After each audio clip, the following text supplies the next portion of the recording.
There are actors who become legends. There are actors who become footnotes.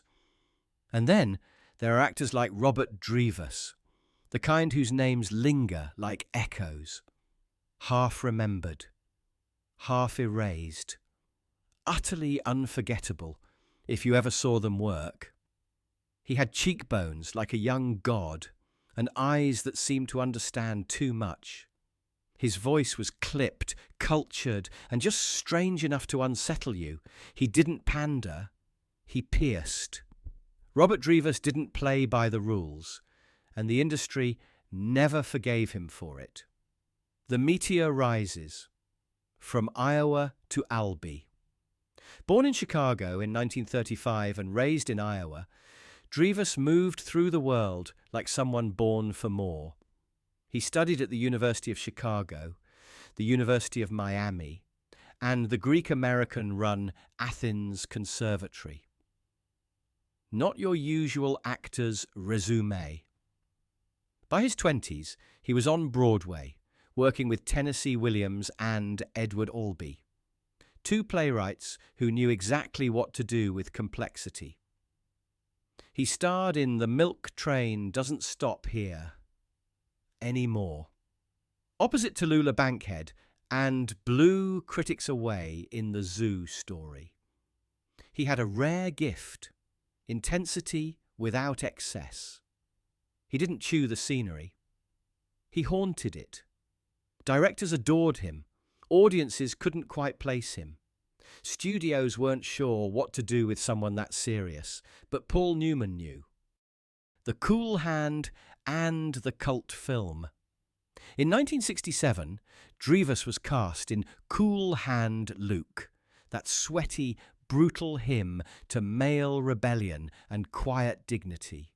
He played Loudmouth Steve, a smart-aleck prisoner with too much mind and not enough fear. He stole scenes from Paul Newman without even trying. Then in 1969 came The Illustrated Man, opposite Rod Steiger, a dreamlike sci-fi story wrapped in dystopian metaphors and psychedelic dread.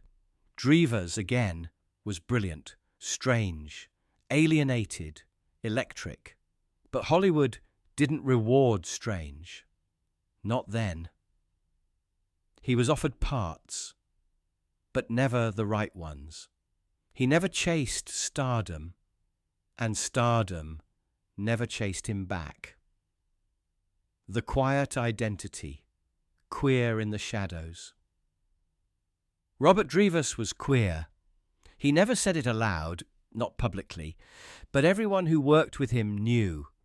The theatre community protected him. The film industry pretended he didn't exist. It was the mid-century code. Don't ask, don't confirm, don't get cast. Drivas wasn't flamboyant. He wasn't scandalous. He didn't beard up with a fake wife, but he also didn't hide. He just existed intensely, intelligently, unapologetically, in a world that didn't want to see the whole of him. Some called him too cerebral. Others said he gave off a vibe producers couldn't place. We know what that meant. The exit. Nobody noticed. In the late 70s, he turned to directing. He was good, really good, and earned a Tony nomination for The Ritz in 1975. But even then, his name rarely made headlines. And in 1986, Robert Drivas died in New York City of AIDS-related complications, one of countless brilliant men the industry refused to acknowledge, let alone mourn. No tribute at the Oscars, no retrospective, no major obituaries outside of Broadway papers and whispered sadness. He was 50 years old, just gone. The system that swallowed him. By the time of his death, the AIDS crisis had already taken hundreds, mostly gay men in creative fields, mostly ignored. Drivas's passing was part of that quiet epidemic Hollywood refused to name, because naming it meant admitting these men existed, that they had lived, loved, created. carried an entire industry. Instead, they were erased with a shrug.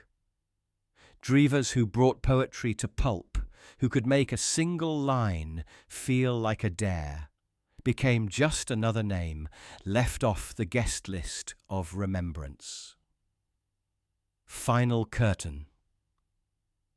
Robert Drivas never became a household name. But maybe that's because he refused to become a product. He wasn't selling masculinity. He wasn't selling sex. He was selling truth. And in a system that punished difference, he became a quiet martyr of brilliance. He wasn't a cautionary tale. He was a missed opportunity, one of many. But if you ever saw him on stage, if you ever heard his voice in a darkened theatre, you remember. Because ghosts like Robert Drivas don't fade. They just wait for someone to say their name again. So say it. Say their names. Thank you for subscribing. Love you. Mean it. Just like in old Hollywood. Eine Auskunft? Gar nichts. Ich weiß nicht. Fertig machen! English. Please. Fertig! Please. Oh, sure. I can't tell you anything. I don't know anything. Gar nicht. Achtung! Ich weiß nicht! Ich gar nicht! Nein, ich weiß nicht!